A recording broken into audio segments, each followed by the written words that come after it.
Em nome do Pai, do Filho, do Espírito Santo. Amém.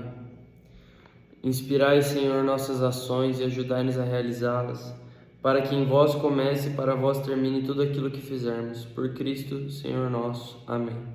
Vinde, Espírito Santo, vinde. Vinde pela poderosa intercessão do Imaculado Coração de Maria, vossa amadíssima esposa. Tudo bem, pessoal que acompanha aí? Eu estava estudando o Evangelho de Marcos e eu cheguei no capítulo 9 e me deparei com a transfiguração de Jesus. E ali, sendo impelido pelo Espírito Santo, eu fui pesquisando, vendo em outras traduções, vendo os comentários exegéticos, olhei no catecismo e vi que, na verdade, a transfiguração é um mistério pouco compreendido, porque ele é pouco estudado.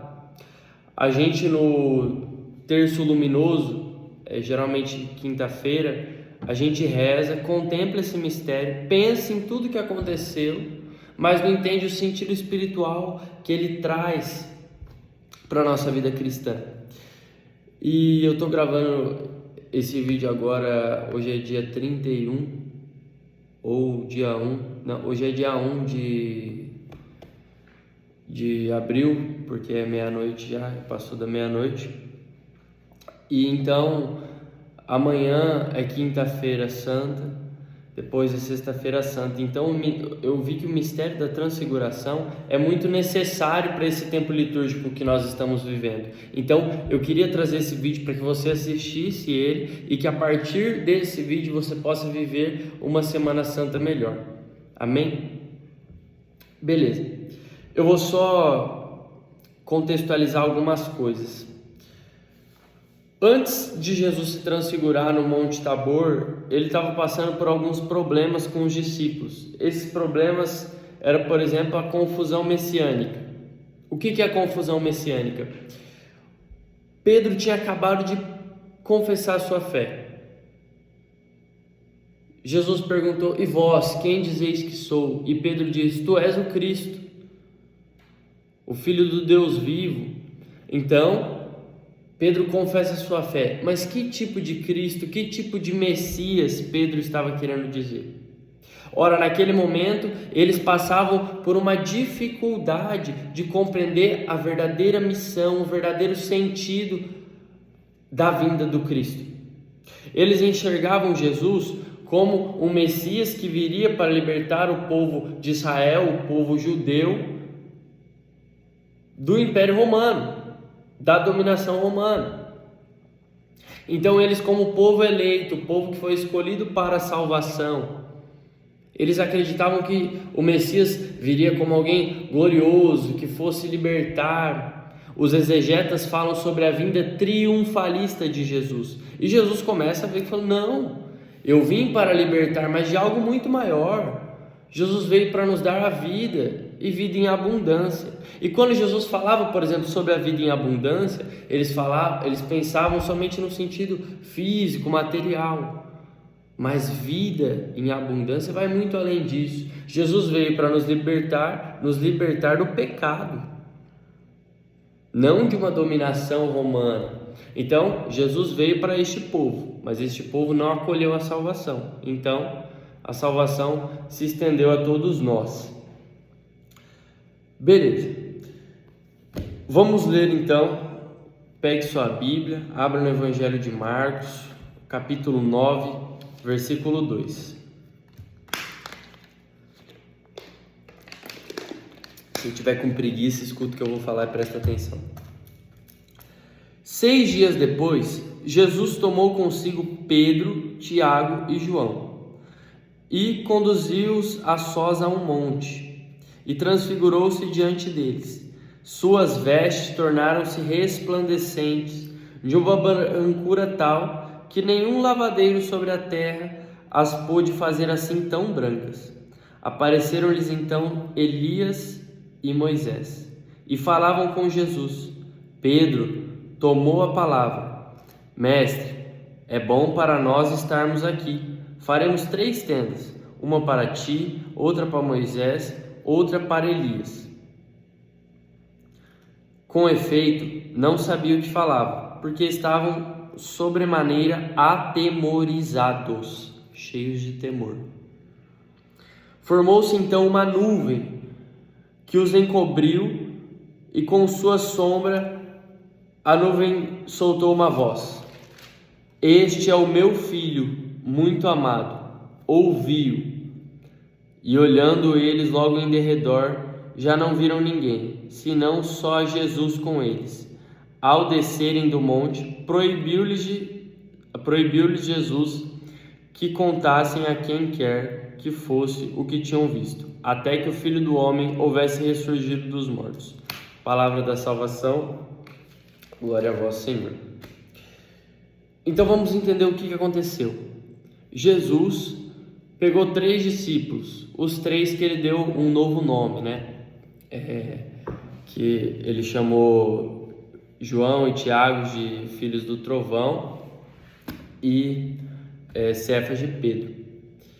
Então, ele pegou os 3 e levou para um alto monte. Lá ele se colocou em oração, como diz o Evangelho de Lucas. Aqui não fala, mas é porque o Evangelho de Marcos tem menos detalhes mesmo. Ele se coloca em oração e se transfigura. E quando ele se transfigura, não devemos ter para nós que só suas vestes ficaram brancas e gloriosas e luminosas, mas até o seu rosto. Então, do grego, quando se traduz transfigurar, é transformar. Porém, quando adapta para a nossa língua portuguesa, é se transformar, é formar algo que não era em algo novo. Mas Jesus sempre teve essa essência, essa divindade. Então ele não se transformou, ele se transfigurou. Então ele pegou tudo que havia dentro, na sua essência, que é a divindade, e colocou para fora, aos olhos humanos, a visibilidade. Então a união hipostática, o mistério da encarnação, é como se colocasse um véu real na divindade de Jesus. Então, como diz em Filipenses 2, toda a divindade de Cristo, o Cristo não se empoderou disso. Ele se fez humilde, se fez carne, se fez simples, igual a nós em tudo, menos no pecado. E depois no final a gente vai retomar esse assunto. Mas então, ele se transfigurou e do lado dele apareceu Moisés e Elias. E é por isso que nós precisamos ter os olhos espirituais e ter do Espírito Santo o dom do entendimento para ler a Bíblia. Por que apareceu Moisés e Elias? Porque eles são os 2 homens mais importantes a não ser Jesus? Não. Que eles são os favoritinhos de Jesus, que ele quis mostrar que estava no céu? Não. A presença de Elias ali representa que Jesus é o cumprimento das profecias. Mostra a presença dos profetas assistindo à vinda do Cristo. E de Moisés representa que Cristo é o cumprimento da lei. Então essas 2 figuras vêm para dar o sinal para os discípulos que Cristo é o cumprimento da lei e dos profetas, porém sem ser esse Messias triunfalista. Então, beleza, dando continuidade, Pedro, tomado por medos anteriores, não medo da glória de Deus, ele sentiu a paz naquele lugar, falou: nossa, como é bom estar aqui, por isso que a gente tem esse desejo do céu. Aí ele falou: nossa Senhor, aqui é bom ficar aqui, eu vou fazer uma tenda para Elias, outra para Moisés, outra para você, e nem que eu fique sem tenda, eu quero ficar aqui. Também por isso, mas também porque Pedro estava com medo. Já fazia alguns dias que Jesus vinha falando que ele iria sofrer, que ele iria ser entregue na mão dos homens maus, que ele iria morrer.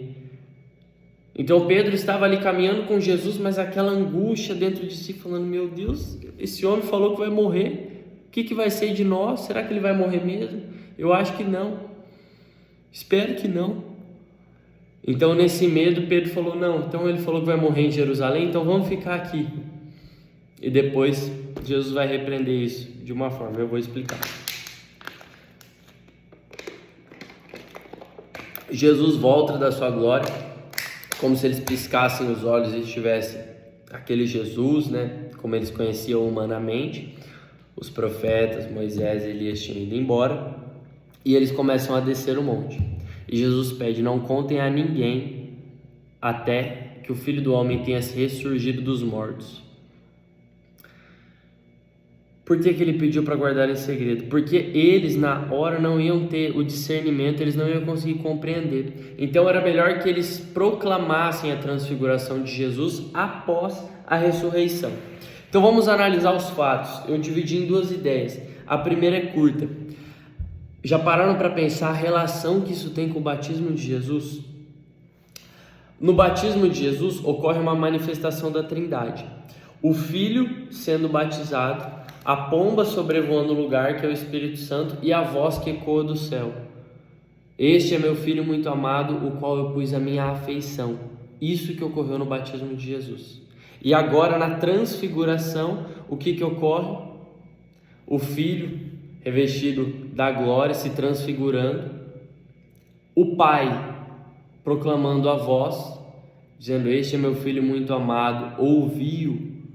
E o Espírito é representado pela nuvem, que traz a glória de Deus, a Shekinah. Agora, qual que é o sentido disso? O batismo é o limiar, é o que vem antes da vida pública de Jesus. Então o batismo vem para preparar os sinais, os milagres, os atos, as pregações de Jesus. E a transfiguração vem para preparar, a transfiguração é o limiar da Páscoa de Jesus. Então é aquele antegozo, é o gostinho do céu, o gostinho da ressurreição que os discípulos puderam experimentar. Olha que riqueza exegética que a Bíblia traz para nós. Então, quando a gente estiver rezando o terço luminoso, ao contemplarmos o primeiro mistério, que é o batismo de Jesus, fala: aqui está o limiar da vida pública. Tudo começa aqui. Olha a manifestação da Trindade. E vai contando as bolinhas, pinga a gotinha. Aí quando a gente chegar lá no quinto, no quarto mistério, nós vamos olhar, aqui é o limiar da Páscoa. Antes do Senhor instituir a Eucaristia, sofrer a sua paixão e ressuscitar. Aqui é a prefiguração, é o gostinho que nos dá da vitória de Cristo sobre a morte. Aleluia. Isso aqui tá bom demais. Espero que você tenha dado um glória a Deus aí da onde você está ouvindo. Segundo, isso é a preparação dos discípulos. Por que o Senhor se transfigurou? Vou pôr papel aqui para eu ir relembrando das coisas que eu anotei. Ele se transfigurou daquela forma para que quando João visse ele na cruz, nessa cruz, João entendesse que isso aqui foi por livre e espontânea vontade. Cristo escolheu morrer. Então ele iria entender na hora que o mesmo homem que se transfigurou não ia deixar que fizessem isso com ele sem que ele quisesse. Então Cristo não foi pego à força. Igual ele disse para Pôncio Pilatos: não é você quem toma a minha vida, quem pode libertar. Eu me dou. Então o Cristo não foi morto, não foi assassinado na cruz, ele se deu. Até na teologia as pessoas falam: quem matou Jesus foi o amor. Ele se deixou amar na cruz. Então o antegozo da volta do Cristo e da glória é a transfiguração. Igual diz em Filipenses, vamos ler aqui, São Paulo aos Filipenses, no capítulo 3, ele fala sobre isso. Aqui, 21, cadê? Deixa eu achar. Preste atenção no que eu vou dizer. Filipenses 3, versículo 20 ao 21. Nós, porém, somos cidadãos do céu. É de lá que ansiosamente esperamos o Salvador, o Senhor Jesus Cristo, que transformará o nosso mísero corpo, tornando-o semelhante ao seu corpo glorioso, em virtude do poder que tem de sujeitar a si toda a criatura. Vocês entenderam o que ele quis dizer? O mesmo corpo chagado, machucado, vai ser ressuscitado e glorioso. E assim é a nossa vida aqui na terra. Nós precisamos não só contemplar a Páscoa, a paixão, nós precisamos viver o tríduo pascual. Nós precisamos também lavar os pés uns dos outros, como se faz na Quinta-feira Santa. Nós precisamos participar da Santa Missa, assim como o Senhor instituiu na Quinta-feira Santa. E como Paulo diz, nós precisamos estar crucificados. A nossa carne precisa se crucificar na cruz com o Cristo. E nós precisamos sofrer por Cristo, sofrer e sofrer e sofrer. Né? Assim como Paulo dizia, o que faltou no sacrifício de Cristo eu completo na minha carne. E é assim que os santos viveram. Então, o convite que Jesus faz a nós na transfiguração já é de crucificar a nossa carne. E ao mesmo tempo, no sacramento da confissão, esperando a volta do Cristo, nós somos convidados a ressuscitar, morrer para o pecado e nascer para Deus, todos os dias numa decisão diária. A Semana Santa precisa ser vivida. Não é uma série, onde a gente assiste uma série de 3 temporadas, a gente vai episódio por episódio olhando, olha que bacana que Deus fez por mim. Não, nós precisamos vivê-la. Então, essa é uma carência do homem hoje em dia. Eu preciso tirar uns minutos para falar sobre isso. O homem moderno não tem diferença nenhuma de um animal. A gente deseja viver como um animal, fugindo da dor, do sofrimento e buscando o prazer.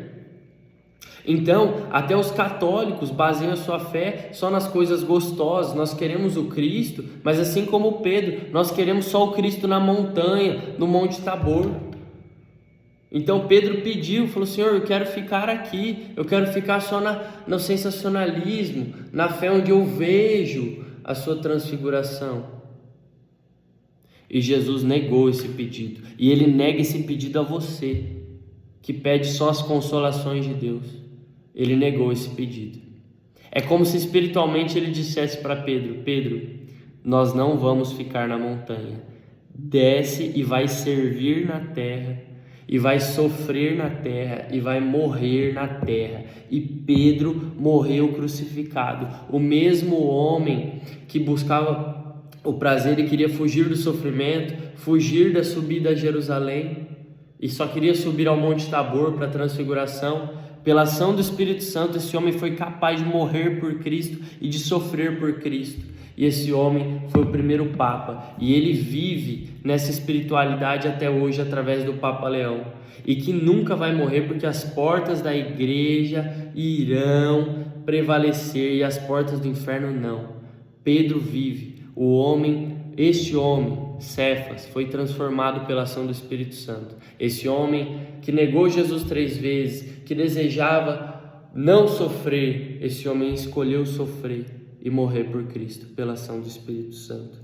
Que nós possamos pedir essa ação do Espírito Santo, assim como um grande amigo meu pregou esses dias, Paulo Manganaro, que o verdadeiro sacrifício é fruto do Espírito Santo. Então vamos nos sacrificar, vamos sofrer por Cristo, porque essa é a vontade de Deus. Atos dos Apóstolos diz: é necessário que se sofra muito aqui na terra para entrar no reino dos céus. Eu vou fazer um comentário de Santo Agostinho e finalizar, para que isso fique na sua cabeça nessa Semana Santa e para o resto da sua vida.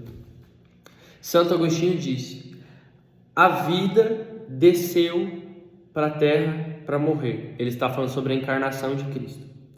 O pão desceu para sentir fome. O caminho desceu para se cansar da caminhada. A fonte da água viva desceu para ter sede. E a verdade desceu para se sujeitar à falta de fé. E tu recusa o sofrimento? Então, se o Cristo não foi poupado, se a Sagrada Família não foi poupada, se os santos não foram poupados, eles que são bem mais dignos que nós, sofreram, imagina nós. Nós precisamos ter coragem de carregar a cruz e sofrer por Cristo, com Cristo e em Cristo. A subida para a montanha prepara para a subida do Calvário. Vamos lembrar disso no dia de hoje. Repete comigo aí. A subida para o Monte Tabor, na transfiguração, prepara para a subida do Calvário, na paixão de Cristo. Que Deus abençoe. Vou rezar pela sua vida nesse momento. Amém.